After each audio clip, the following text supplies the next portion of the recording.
Hello YouTube, it's been a while since I uploaded my last video. It's probably like 4 months ago, I guess, or 6. And yes, I'm still alive. I just been busy. And yeah, the other thing about making this kind of video that I usually make is that it's a bit hard to come up with an idea, and you have to put a lot of time to make it. And I also got work, so yeah, it's a bit hard. So today I'm just gonna show you a tour of my low budget home network. Or is it more of a shop network because it's installed on the shop? But yeah, it's basically a low budget networking. So first of all, you're gonna start on the WAN port over here. This is the cable that goes to the roof, the white one. It's a shielded cable on a plastic connector, which is super smart for the installer. No, I didn't install this cable. Oh, by the way, before we continue, I barely know a thing about networking stuff, so if you have something you can tell me, you can let me know other stuff, put it in the comment, okay? I barely know a thing. So then the LAN connection of this device goes to the WAN port of my USG. It's a Unified Security Gateway 4P over here. This LAN 2 is, wait, is it LAN 2? Yep. The LAN 2 goes to my guest access point for my employee. And the other reason and it's on a captive portal. The only reason there is captive portal on my local network is because I use a free access point. Yep, it's basically free. Because it's an old modem router combo from the old ISP. I think it's a local telecom company, but then they upgrade to fiber, so they don't use it anymore. So I just use it as an access point. But the other thing is that it has 2 SSID, and the other one cannot be changed at all. So I left the other one open and put it under captive portal, because if they connect to that other SSID, they can also connect to my network without, if I don't have captive portal, I mean. So yeah, wait, someone come? Nope. And the LAN one goes to this TP-Link dump switch. Yep. Apparently some of my friends in the group call it dump switch because that's basically a dump switch. So it goes in here. And the first one goes to my cloud key for the controller. And then the other one is one of this. You can see over here. Yep, this one is not used for now. I can unplug it and nothing will change. It used to be connected to a computer on there, but it's no longer used, so I'm just leaving it here. And the 4 of this will go to the IP cam that I have right here, and then my local access point for internal use, and then 2 of them will be for another connection to my house and my other shop. So yeah, there are 2 other access points. Wait, what? No, it's a PoE injector. These are 2 PoE injector for the access point of an AirMax link up there. So this one is a newer one, it's a PowerBeam 5 AC Gen 2. And this one is an older one, the PowerBeam M5400. Yep, both of them is an AP that connects to my house. I think this one connects to my house and this one connects to my other shop. And there are 2 other PoE injector here. The passive is operated. What's the voltage? I think it's 9 volts. I think it's 9 volts because these are used for a crappy TP-Link access point that never works properly.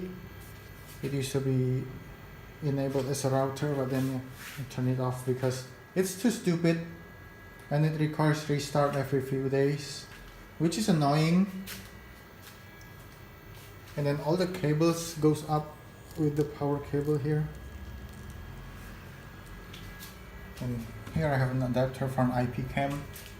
And then the only thing, the thing I hate about this stupid IP cam is that this is the DC cable for the IP camera. Because this stupid thing doesn't have a fucking PoE built in from the factory, which is really stupid. I mean, who pulled 2 cables nowadays? It's super annoying. And yeah, so I have to pull, like, let's say this one's for these 2 for the camera. two cables. Well, this only runs on 10100. Seriously. You put a network cable that will support PoE no problem, and you have to pull another cable. So annoying. So is the TP-Link that I have to hack a PoE into it so it will power on with one cable. Otherwise I'll have to pull another cable as well. And I guess that's done here. Also, I plan on upgrading this TP-Link switch so I don't have to use this LAN 2 anymore. So I can just combine it and use a VLAN to separate them with multiple rules. And it all goes up. Some goes out over there. Some there are two cables going there because they're connected to different stuff. No, that's a dumb IP cam that doesn't have a stupid PoE for some reason. And these are the access point. The left one is the internal one that I use for like internal use for, and the other one is the access point that I said that it doesn't have. You cannot password both of them. Wait, this always sounds like someone's coming.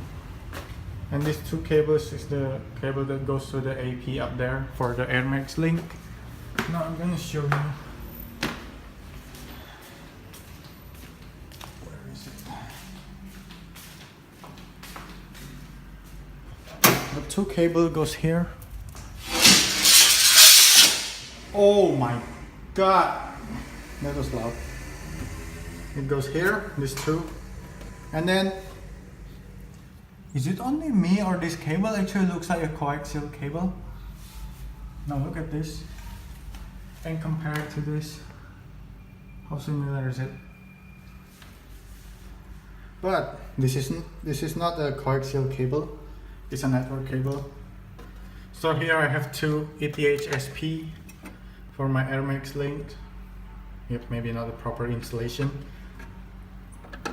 So let's close it back. It has all the groundings over here. And then this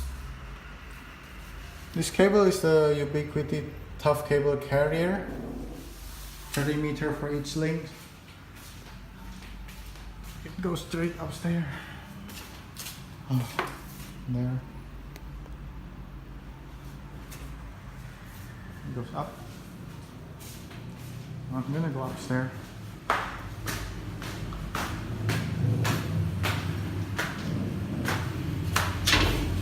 Oops. It goes here. And up to the roof. Just look at how horrible this place looks. And yes, it's a rented property, so there's no reason to fix all of this. And then those are the antennas. The one on the far end is the one owned by the ISP, and the two that's closer is my private link. It goes to my house and my other shop, as I said earlier. So yeah. Oh my god. Okay, I guess that pretty much wraps up all my low budget home network setup. If you have any question or have a recommendation that I can do to improve all this setup, let me know in the comment. Thanks for watching and see you next time.